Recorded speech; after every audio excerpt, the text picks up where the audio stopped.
Hi, I'm Danielle Franco. And I'm Eli Franco. Welcome to our Sweet Digs, our home away from home. Come on inside.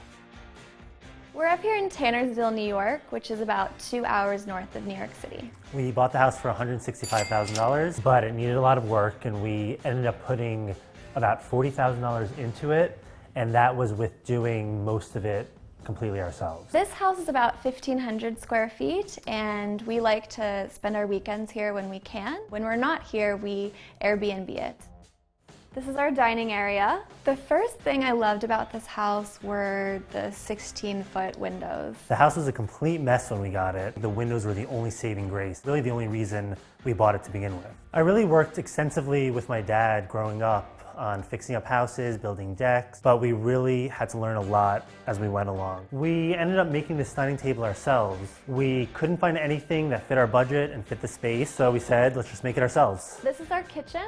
The biggest thing with the kitchen was getting these cabinets level because the floor is just so unlevel. I definitely don't do any of the cooking. I'm not even allowed in the kitchen. I think you can go in the kitchen, it's just you like when I do the cooking. It's true. We've been trying to eat a little less meat lately, so I think mostly fish and egg-based dishes, simple things. Over here is our living space. My favorite find for this house are definitely the hanging chairs. We found them on clearance for $99. Everything else we were looking at was super expensive, like hundreds of dollars. So when we found them, we were like, how many can we buy and where will we put them? The most expensive thing in this house is the couch from West Elm. It was definitely a little more than we wanted to spend, but I think it really makes a good statement in the room. The side tables in the living room are super cool, I think, because we actually made them. We found the bases from West Elm on clearance. They were actually planter bases. And then the tops were Eli's mom's that she collected in France. We called this house the Hunter Greenhouse because we're in the town of Hunter and the county of Greene. And we also knew that plants were going to play a big part in our decor. And then we took it a step further and painted the house green so that there's no ambiguity that this is the Hunter Greenhouse. We were looking for interesting things to add to the house decor-wise, so we came up with this idea for a plant wall. Up until about a few weeks ago, the plant wall only went up to here, and now it goes the whole way up.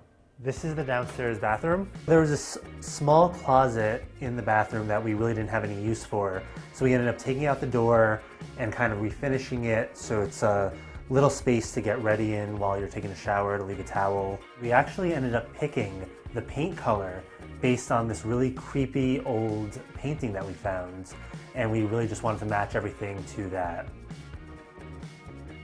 This is the one guest bedroom that I designed. When we bought the house, there were these two kind of similar downstairs bedrooms, and so we kind of just each took one to design. We wanted it to feel more open, so we actually took the closet doors off, and Eli built these really cool custom benches inside, and I hung this branch for storage. This is the bedroom that I designed. Danielle likes to claim that I somehow was attracted to this room and it was my mission to design this room, but the reality is that this is the smaller room. The bed frame we bought was actually from IKEA. We spray painted it with automotive matte black spray paint. Let's go up to the loft. This is our loft area. We had a DIY wedding at my family's house in East Hampton. These wood beams on the wall are actually from the deck at the house. They were the runners in the middle of the table for the wedding. Our vision for buying the house was really as an escape from the city. We both live and work full-time in Manhattan, so it was nice to have a place to get away for a weekend or a week and just unwind and relax. We met in college. We were at a Red Bull event and I was wearing high heels and there was this handicap ramp I was trying to walk down and someone had spilled their drink, so I fell. And Eli saw it happen and kind of came over to save the day, scooped me up, took me to the corner of the room, and he iced my knee all night. I didn't really know her name or any contact information, and then at the end of the night we went our separate ways and somehow found our way back to each other. And here's our master bathroom. I would never do penny tile ever again because, you put it down, they come in sheets, and you lay everything out, and then you step back, and if it's not perfectly in line, you see every single seam. so we actually had to take everything up and do it again. We bought the concrete sink and then we actually custom built the vanity around it and painted it green. We also made this teak floor mats with a little bench beside the shower.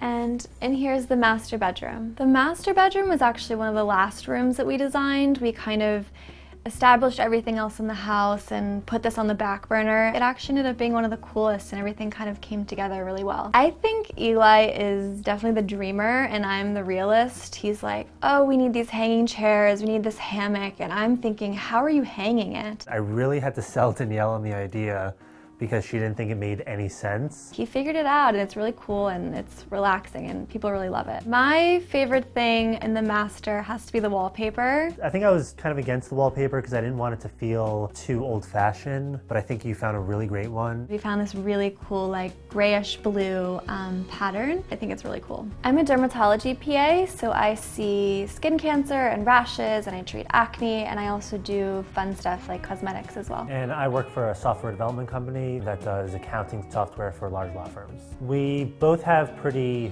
uncreative professions, I would say. It was nice to have an outlet and a big project to kind of funnel that creativity that we have into. I think our favorite thing to do in this house is just to sit with a good glass of wine and the hanging chair and listen to some records. I think as long as you have a comfortable place to sit and a nice view and these windows, you'll be okay.